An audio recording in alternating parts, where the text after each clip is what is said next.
Hi, this is Cindy And Michael. from Part-Time Permies, and today we're trying to get some gardening done before it gets way too hot out here for us. And one of the things that I learned was how to save your apples when you don't want to spray your apple trees.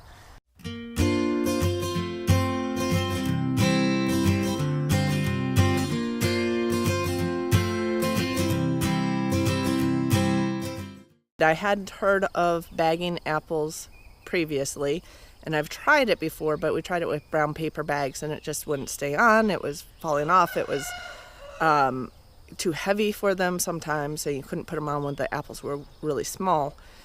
So learned from permaculture class that wedding favor bags actually work pretty darn well. So Mike's been working on the tree.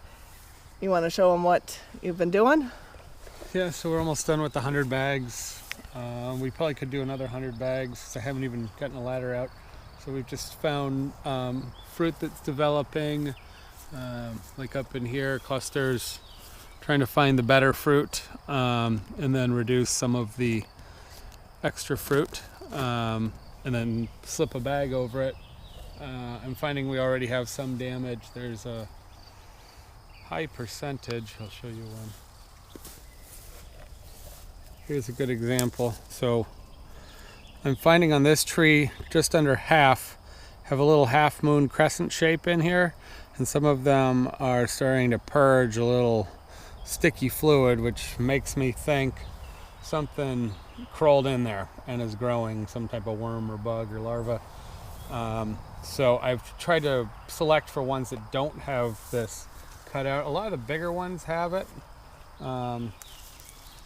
They're all one. Sometimes it's more, but mostly one. So haven't done our research to figure out what it is. But that would make sense for a larva or something. I assume these are damaged and that they will continue to grow either stunted or with bugs in them or just not work. So I've tried to find ones without it.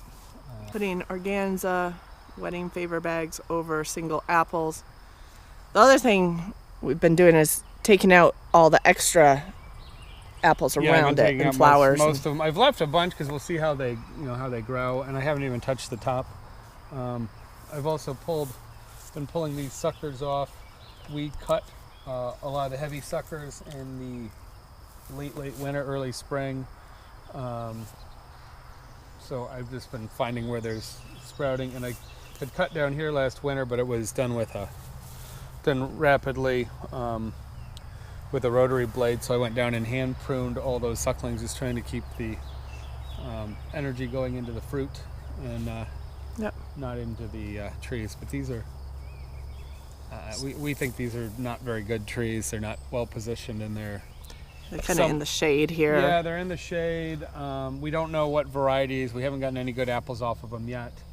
We've gone through different levels of aggressive pruning and no pruning, trying to get them back a little bit healthier, but I'm seeing that the crotch on the trees, a couple of them are splitting out, which means they were grafted poorly, which is bad for long-term health. Again, they're probably a commercial rootstock that was put in a number of years ago, but not extremely long ago. So we're not investing a lot in these because we don't even know if we might end up taking out probably one, maybe two, and maybe all of them. We're just trying to see if we can salvage them. And, yeah. Well, why do we only want one apple per bag per bunch for that bunch of fertilized flowers in those areas? Well, if we can pick good apples, we're gambling on getting a really good premium apple. If we have too many apples, we're going to have there's going to be too much energy spent on each little apple. We won't get excellent apples, so it's better to cut and gamble on the better products. So what'd you find in the tree? It's just a tentworm nest. Looks like a lot of it's still larvae. Catch it before they turn into worms and eat our leaves. We got some worms. Guess we should give it to the chickens. I tried doing that before and they wouldn't eat them. Yeah, the tent worms they're not horrible so far, but there's really definitely a few around. It's early. And Get in there and cut that out. actually, that's one thing that Stefan was talking about with tent worms. He gets tent worms in his orchard, but since his fruit trees are separated by other trees, they don't really make it from one tree to another fruit tree because they don't like the locusts in between them.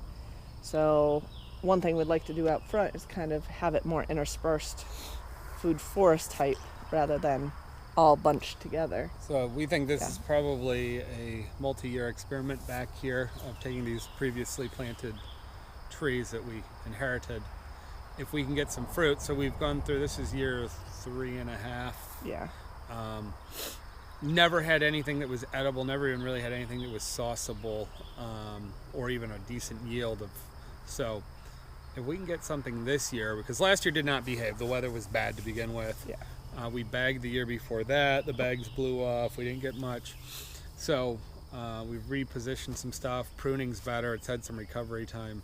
But I'm thinking at this year, if we get some fruit that we like and we can actually taste it and decide if we even like the varieties, I can decide what to do with we the tree. continue to talk about how much we invest in maintaining and handling these trees in the long term, especially these front two that get more light. Yeah. If we don't get much of a yield this year, we don't like the fruit that we get, it doesn't taste good. We're probably starting to just decide if it's just foliage that we're keeping around for birds, or if it's something we want out of the way because we need to put something else here, or we think that it's bringing in more pests, and then we reestablish specific permaculture, dwarfs or medium-sized trees that are real disease resistant, and we start actively managing them. So this is probably the year to start to make decisions on what's going to happen. And we've got we're doing more.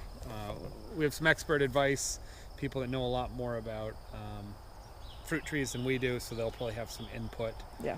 Our neighbors have a couple of apple trees over there.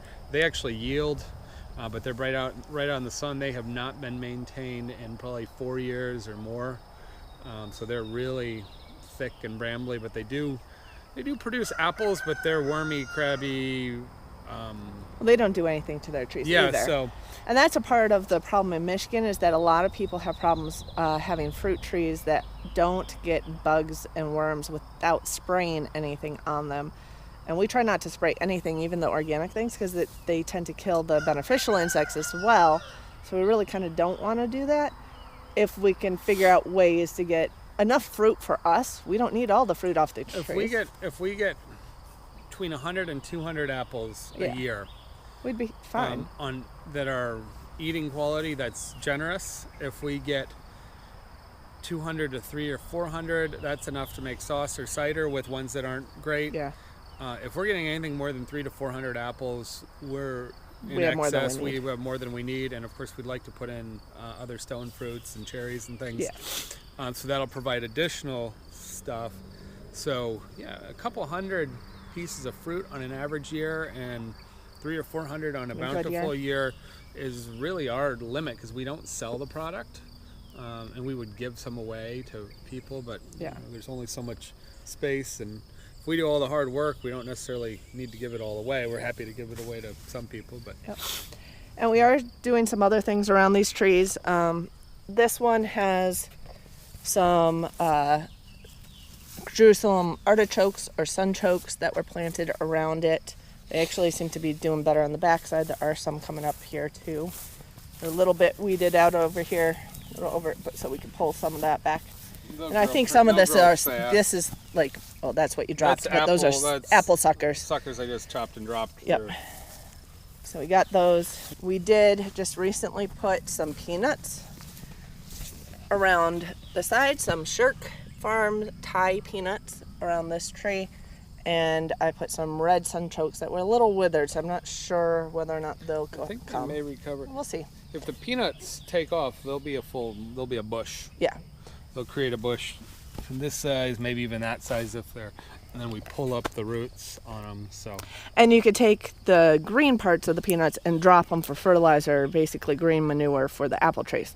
So kind of thinking some root vegetables, tubers, and things that, or nuts, in the case of peanuts, technically not, but we all consider it a nut, that we can take the green part and just use it for green manure and still work the soil around it, get some more yield off of it. We have some Egyptian walking onions. Might be worth putting some back here. We can always put some in our food forest up front eventually. I'm thinking to mow a ring around these trees today. Yeah. It will be the last time we mow back here all season until probably November when we do our cut down. But I think we may do one more. And I have not mowed back here yet this year, just to create a ring so we have a chance for these things to hopefully take off and grow before the other wildflowers and grasses take off. And I did pick up a new tool, which was not horribly expensive, on Amazon. I can link below if you're interested. It's basically a Japanese sickle, which is a handheld sickle that you can chop and drop grasses and weeds with. So I'm probably going to go around this tree, hand doing it between the artichokes here, the Jerusalem artichokes, so that they have a little more space to grow, although a lot of them are starting to outcompete some of the grasses. So yeah, they get big. So I'm not, the ones that are up already, they're good. They're on their way. But the ones that are halfway up, maybe thin out some of that stuff around grass it. is aggressive at pushing things out, and it's competitive, but it also it makes good. Yeah, it gives a little bit of shade, and it makes a good green manure. So cutting it down low a couple of times to try and promote the other stuff growing up can be useful. And then we're going to let this area will be let go for the rest of the season, other than maybe bringing a little water back here when it gets dry. We also have bird feeders back here, which I know there's people who try to prevent birds from getting into their gardens because they feel they eat all the fruit and vegetables and stuff. But in fact, a lot of birds will eat the seed. So if you have like sunflowers, they'll eat the sunflower seed or whatever. But a lot of the ones that eat the seeds eat the bugs too. So to try to keep some of the bug load down, we do have bird feeders that need more seed in them. But I'll be refilling that. We could maybe even put a second feeder back here. This is barley that's coming up here from our forage. It's the chicken forage, right? It's either our chicken forage or it's our peas and beans green manure. There's about 10 different things we've added in here, so I think we're getting some good growth. For the chickens, I think I know what this is. I think it's a milkweed. I think that's a milkweed, so a good butterfly plant. I would not mow that down if you can avoid it. We'll try to avoid running that over, because sort of an odd place for it to grow up. Well, I did bring some seeds up front from and back, because we have some milkweeds back in the forest. I actually did put it in there, but we've probably mulched it out when we put the rhubarb in. But I may have dropped seeds on the way out of the forest. So, and I see peas coming up down here. Yeah, we put in peas, and there's some clover. So there's peas here. There's two types of clover. There's a cultivated vetch. Yeah. There's barley. There's millet. Look at this nice tall one. There's millet and flax. That one's getting close to ready. There's millet and flax and other things which I don't even really know what they look like. We've got a little bunch of scrubby stuff. I am uncertain what is wild planted at this point and what is some of this looks wild. There's definitely some plantains in here. That were previously there because the chickens don't touch them. Yeah, but they make good salves for skin The exciting issues. thing is we've put a lot of nitrogen fixers in. There are some naturally there, but the peas, the wild field peas, we're trying to wait and see how long we can keep the chickens out from back here, but it won't be more than a week or two before we need to get them in here. Yeah, we'll start because moving. we're trying to get stuff to grow up and seed, and some of the peas and beans, if they can yield a fresh pea or bean or drop it and start to dry, that's even higher quality content than the chickens just eating the forage, the foliage. So hopefully this year we'll get some fruit on the apple trees that we can actually eat. We'll be able to taste them, see what we like. I know there's a few different types, but I don't remember what types they are. But we'll figure it out. We'll take a look and see if we like them or not, whether or not we figure out the type. But and helped diversify this back area. So it looks like it's coming in pretty nice. Mm-hmm. We'll add some more peanuts around the apple trees, maybe some walking onions, and go from there. So that's the beginning of not our food forest so much back here, but we're treating it kind of like that. A little more wild, combination of wild and and cultivated. So thanks for watching. We'll see you with the next video.